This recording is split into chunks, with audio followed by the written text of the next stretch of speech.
നമസ്കാരം. മല്ലു ഫുട്ബോളിന്റെ മറ്റൊരു വീഡിയോയിലേക്ക് എല്ലാവർക്കും സ്വാഗതം. അപ്പോൾ നമ്മളിന്ന് ഡിസ്കസ് ചെയ്യാൻ പോകുന്നത് മാഞ്ചസ്റ്റർ യുണൈറ്റഡ് വേഴ്സസ് ചെൽസി മത്സരത്തിന്റെ ഒരു ക്രിസ്പായിട്ടുള്ള സമ്മറിയാണ്. കോണ്ടന്റ് ഇഷ്ടപ്പെടുകയാണെങ്കിൽ നിങ്ങൾ സബ്സ്ക്രൈബ് ചെയ്യാൻ മറക്കരുത്. എനിക്ക് തോന്നുന്നു ഫാൻസിനെ സംബന്ധിച്ചിടത്തോളം ഒരു ഡിസപ്പോയിന്റിംഗ് ആയിട്ടുള്ള റിസൾട്ടാണ് ഇന്ന് വന്നിട്ടുള്ളത്. കാരണം രണ്ട് ടീമുകൾക്കും ജയിക്കാനുള്ള അവസരങ്ങൾ ഉണ്ടായിരുന്നു. അവസരം മുതലാക്കിയിട്ടില്ല എന്ന് പറയേണ്ടി വരും. അങ്ങനെ കളി 1-1 എന്ന രീതിയിൽ സമനിലയിൽ പിരിഞ്ഞു. ഇപ്പൊ ചെൽസിയുടെ സൈഡ് നോക്കിക്കഴിഞ്ഞാൽ high intensity, high pressing football ഒന്നും ചെൽസി ഇന്ന് കളിച്ചില്ല. കുറച്ച് ക്ലംസി ആയിട്ടുള്ള മൊമെന്റ്സ് ഉണ്ടായിരുന്നു. മിഡ്ഫീൽഡിൽ എടുത്തു പറയേണ്ട ഒരു പെർഫോമൻസ് ആണ് കൈസീഡോയുടെ സൈഡിൽ നമ്മൾ കാണുന്നത്. എനിക്ക് തോന്നുന്നു ലിവർപൂളിനെതിരെ നമ്മൾ കണ്ടു. ഈ മത്സരത്തിലും കൺസിസ്റ്റന്റ് ആയിട്ടുള്ള ഒരു പെർഫോമൻസ് പുള്ളി കൊണ്ടുവരുന്നുണ്ട്. ബോൾ വിൻ ചെയ്യുന്നു, ബോൾ പ്രോഗ്രസ് ചെയ്യുന്നു, ഗോൾ അടിക്കുന്നുണ്ട്. അങ്ങനെ എല്ലാ ഡിപ്പാർട്ട്മെന്റിലും കോൺട്രിബ്യൂട്ട് ചെയ്യുന്ന ഒരു പ്ലെയർ ആയിട്ട് കൈസീഡോ മാറിക്കൊണ്ടിരിക്കുകയാണ്. പിന്നെ എനിക്ക് ഇമ്പോർട്ടൻ്റ് ആയിട്ടുള്ള മൊമെന്റ് ആയിട്ട് തോന്നിയത് പെഡ്രോ നെറ്റോയുടെ 3-4 റണ്ണും ബോൾ പ്രോഗ്രഷനും ഒരു ക്രോസ് ഡെലിവറിക്കാണ്.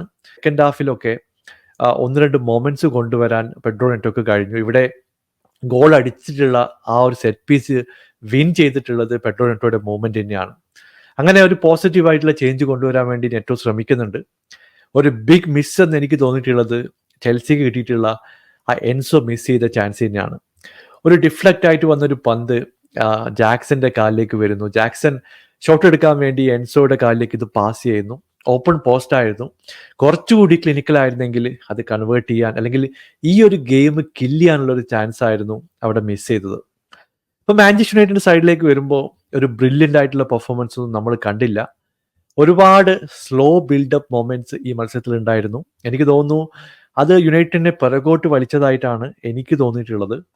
എടുത്തു പറയേണ്ടത് ഫസ്റ്റ് ഹാഫിൽ എനിക്ക് ഓർമ്മയിൽ നിൽക്കുന്നത് 1-2 മൊമെന്റ്സ് മാത്രമാണ്.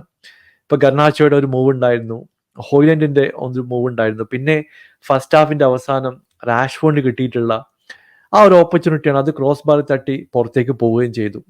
അതല്ലാതെ ഒരുപാട് ചാൻസുകളൊന്നും മാഞ്ചസ്റ്റർ യുണൈറ്റഡ് സൈഡിൽ നിന്ന് വന്നിട്ടില്ല. ഒരു ഷോർട്ട് ഓൺ ടാർഗറ്റ് എങ്കിലും വരുന്നത് വളരെ വളരെ വൈകിയാണ്.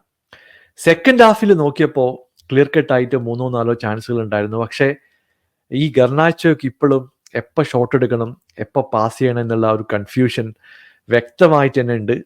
പുള്ളി ഇന്ന് കറക്റ്റ് ആയിട്ടുള്ള ഡിസിഷൻസ് എടുത്തിട്ടുണ്ടെങ്കിൽ എനിക്ക് തോന്നുന്നു ഒരു 2 ഗോളെങ്കിലും ഈസി ആയിട്ട് സ്കോർ ചെയ്യേണ്ട ചാൻസുകൾ ഉണ്ടായിരുന്നു. ഇത് രണ്ടും ബിഗ് മിസ്സുകൾ തന്നെയായിരുന്നു എന്ന് പറയാതിരിക്കാൻ വയ്യ.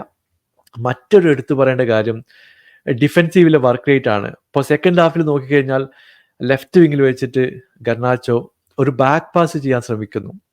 പുള്ളിയുടെ കയ്യിൽ നിന്ന് ബോൾ ലൂസായി പെഡ്രോ നെറ്റോ ഈ ബോളുമായിട്ട് മുമ്പോട്ട് പോകാൻ ശ്രമിക്കുന്നു.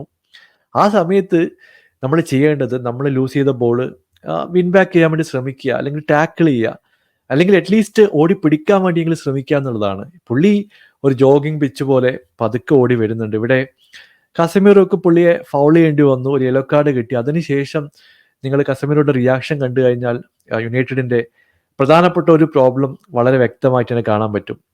ഇവിടെ സീനിയർ പ്ലെയർ ആയിട്ടുള്ള ബ്രൂണോ, കസമീറോ, ഒരു പരിധിവരെ റാഷ്വുഡ്, പല മത്സരങ്ങളിലും ഇൻകൺസിസ്റ്റന്റ് ആയിട്ടുള്ള പെർഫോമൻസ് നമ്മൾ കാണാറുണ്ട്. ചില മത്സരത്തിലൊക്കെ ബ്രൂണോ ഈസി ആയിട്ട് പൊസിഷൻ ലൂസ് ചെയ്യുന്നു. അതുപോലെ തന്നെ റാഷ്വുഡിന്റെ സൈഡിൽ നിന്ന് ഡിഫെൻസീവ് വർക്ക് റേറ്റ് നമ്മൾ അധികം കാണാറില്ല. ഗർനാച്ചോ മറ്റൊരു എക്സാമ്പിൾ ആണ്. ഇപ്പൊ ഇതൊന്നും ഫിക്സ് ചെയ്യാതെ ഇതുപോലുള്ള മത്സരങ്ങളിൽ റിസൾട്ട് കൊണ്ടുവരിക എന്ന് പറയുന്നത് അത്ര ഈസി ആയിട്ടുള്ള ഒരു കാര്യമല്ല. അങ്ങനെ ഒരു മികച്ച പെർഫോമൻസ് ഒന്നും രണ്ട് ടീമിന്റെ സൈഡിൽ നിന്നും നമ്മൾ കണ്ടില്ല. കുറച്ചുകൂടി ട്രൈ ചെയ്തിട്ടുള്ളത് എനിക്ക് തോന്നുന്നു ഹോലാൻഡിന്റെ സൈഡിൽ നിന്ന് ഒരു പോസിറ്റീവായിട്ടുള്ള ഒരു ട്രൈ എങ്കിലും ഉണ്ടായിരുന്നു. ബ്രൂണോ ഫെർണാണ്ടസിന്റെ ഒരു ഡീസന്റ് പെർഫോമൻസ് ആയിരുന്നു. എനിക്കൊന്ന് മസറായി കുഴപ്പമില്ലാത്ത രീതിയിൽ കളിച്ചു. ഉഗാറ്റെ നല്ല രീതിയിൽ തന്നെ സപ്പോർട്ട് ചെയ്തു. ഇപ്പൊ ഡിഫൻസിൽ നോക്കിയാലും എനിക്ക് തോന്നുന്നു ഡിലീറ്റൊക്കെ ഒരു ഓക്കെ പെർഫോമൻസ് കൺസിസ്റ്റന്റ് ആയിട്ട് ചെയ്യുന്നുണ്ട്.